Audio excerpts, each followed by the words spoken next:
As we've talked about in other videos, by the time we get into the 15th century, Timur's Persia and Central Asia has been fragmented. You have many of Timur's descendants with their own kingdoms, especially in Central Asia. In 1483, in the Central Asian city of Andijan, now part of eastern Uzbekistan, you have one of Timur's grandsons, great-grandsons, born Babur. And at the age of 12, Babur takes the throne of Fergana after the death of his father. Now, over the next few decades, he tries to consolidate control. He tries to take control of Samarkand, loses control, and then of Fergana, and keeps repeatedly losing control. Early in the 16th century, he is able to take Kabul, and then decides to focus on India instead of Central Asia. In 1526, famously with the use of cannons, which had not been used in a significant way in the Indian subcontinent until that time, Babur was able to defeat Ibrahim Lodi of the Delhi Sultanate and come to power in northern India. And you can see in this blue-gray color, this is the territory that Babur was able to rule over until his death in 1530. Mughal is just the Persian word for Mongol. Remember, Babur is a descendant of Timur, who is a Turco-Mongolian conqueror. On his mother's side, he claims descendancy from Genghis Khan. But Persian is the language of his court, and so it significantly increases the Persian influence in North Indian culture. After his death, his son Humayun comes to power. Humayun has difficulty retaining power. He has various family rivalries to contend with, and eventually he is dethroned by the Pashtun Suri dynasty. He goes to the Safavids and with their help is able to retake control, but then trips on stairs and dies. And then his son Akbar comes to power. Now, Akbar is perhaps most famous of all of the Mughal rulers. As you can see, he is able to rule over India for some time.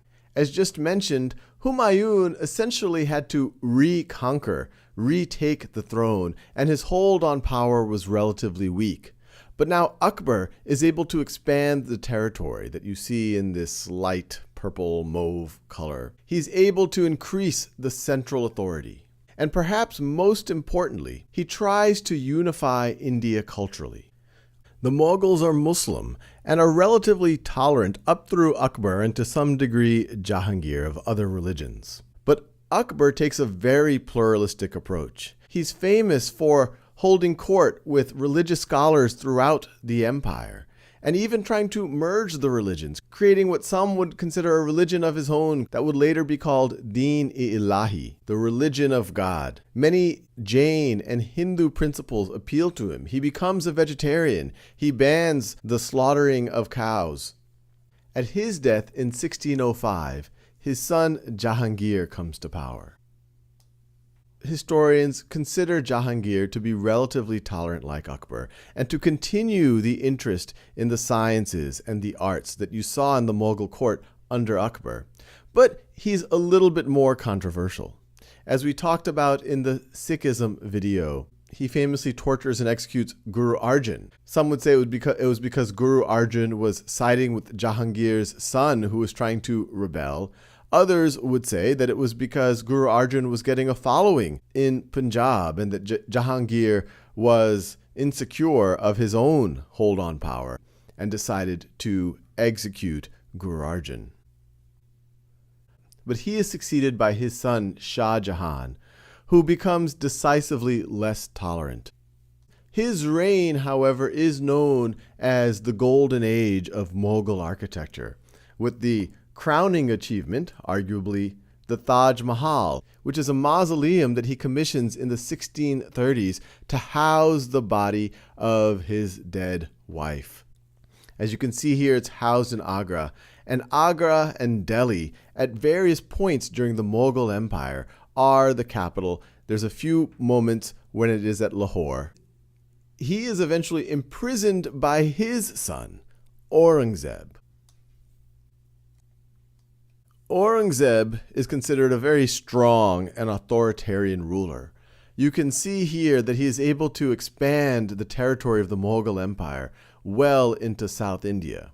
At its maximum extent, the Mughal Empire is now rivaling the amount of territory that was controlled by the Maurya Empire, roughly 2,000 years before this time. Despite being the last truly strong Mughal emperor, he's also known as the least tolerant of the emperors. After the death of Aurangzeb in 1707, he's succeeded by weaker and weaker Mughal rulers. The 18th century, you see a significant decline in the power of the Mughals, the territory they have. Delhi is famously sacked by Nadir Shah, the Persian conqueror. As we get into the second half of the 18th century, the British are able to chip away more and more and more territory, not just from the Mughals, but from other Indian rulers as well, which we will see in future videos.